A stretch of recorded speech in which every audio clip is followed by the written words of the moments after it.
I'm Evie Carroll with MovieGuide, and we are here with Ben Kasica. Thank you for coming in. Thanks for having me. Yeah. Okay, so I was reading about your past, and you were with Skillet, and I was reading that that was a dream of yours to get into that since you were like 12 or something. Can you kind of expound on that? So the band started when I was 12 years old, which is crazy. I was not in the band then. No. But I was playing the guitar and met the lead singer's wife's sister. I know I track with that. Okay. Anyway, long story short, was able to audition for the band when I was 16. Wow. So I joined when I was 16, which is crazy because I meet 16-year-olds now. Yeah. And I don't know why they brought me in, but they did. Yeah. It was an amazing kind of God opportunity, right? Yeah. And so was in the band. At that time, we were in a van and trailer on this tiny, small Christian record label. Fast forward a few years, things started growing a bit. We got signed to Atlantic Records. And then, you know, and it was huge. You guys went around the world, and we did a lot, honestly.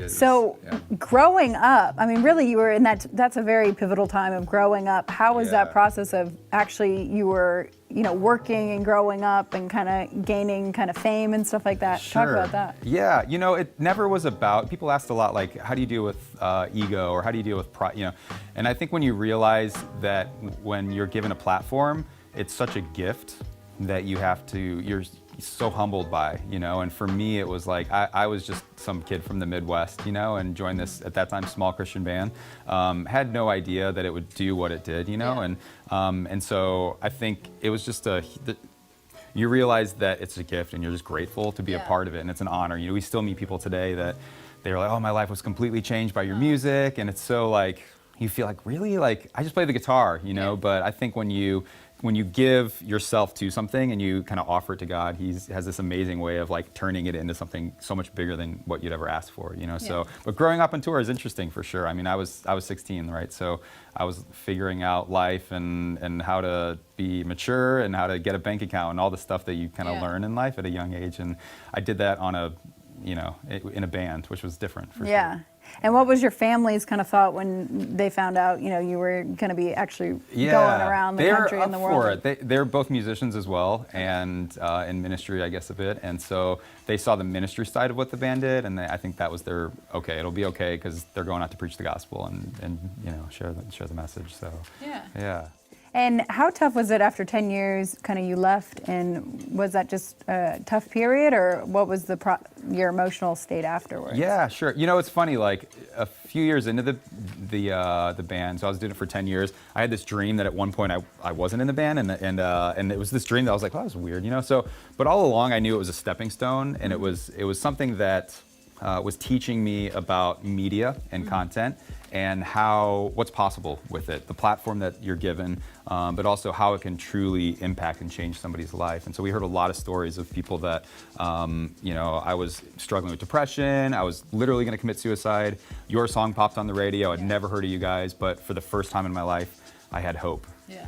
When you hear things like that, as a creative person, it really shifts how you think about your art that you create. And so I thought, I want to do that. And so I started this company, Skies Fall, and really as a context to outwork creative things and to give artists and other creatives like a platform to use that gift in a profitable context.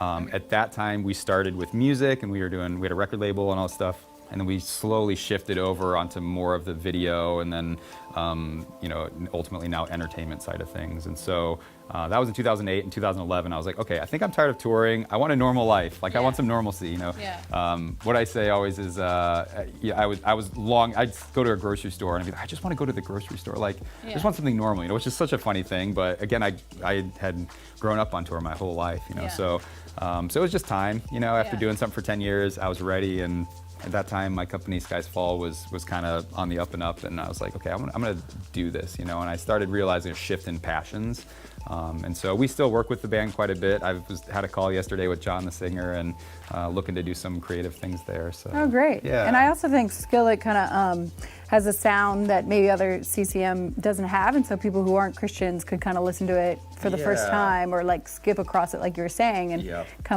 come up with these amazing stories or whatever of how their life. We never wanted to be solely in the Christian market. We always wanted to cross over, is what they say. Yeah.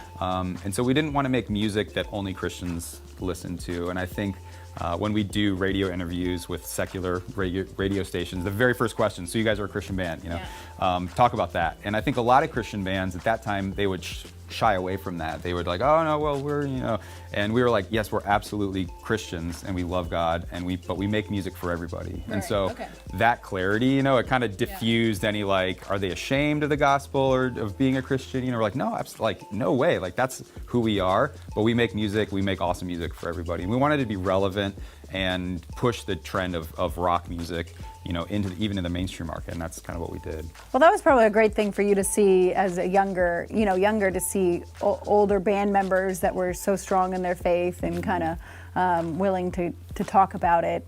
And so that probably helped with your kind of journey or whatever. Yeah, and I think I grew up around Christian music, very conservative music, so Amy Grant and Michael W. Smith, you know. And I loved that, appreciated that, but I wanted Christian music to be cool, you know, and that's ultimately kind of vision for, on the film and TV side of things, is creating content that, yes, it carries elements of faith and threads of truth, but it's not like, wow, that's really Christian. You know, when you turn on Christian radio, unfortunately, still to this day, you turn on Christian radio, you're like, it kind of sounds like the Christian radio station. I don't like that, because I think Christians should be the most creative people, and so I hope to kind of shift that a bit. Oh, for sure, the quality should be top notch, and I think it should blend in, but show its message and be strong about that. So, talk more about what you're doing with your media group. Yeah, so our main thing is to create content that matters, which is such a big, broad statement. But ultimately, it's like I said, it's creating content that carries threads of truth, that whatever your denomination is, whatever faith you are, it's going to resonate because it's truth and it's a universal thing. And so, yes, there will be films and projects that are solely faith-based that you would look at and say, like, yes, that's a Christian film, right? But there's so many films, and I know what you guys do with MovieGuide is amazing, because you find, like, what are those threads of truth, and what are those things that are like, wow, that actually is like a Christian kingdom principle that gets outworked in normal life, you know? And I think diffusing the Christian term and the Christianese terms a bit, and like, no, these are like elements of truth and principles of life that if you apply those to just life, that you're going to see kind of a fruitfulness and a blessing happen, because it's just ingrained in the universe, you know. So, so this company, Sky's Fall, is a context to outwork that, and so we've got a kind of slate of projects that we're working on. So, what should viewers be looking out for? Yeah, there's a couple projects.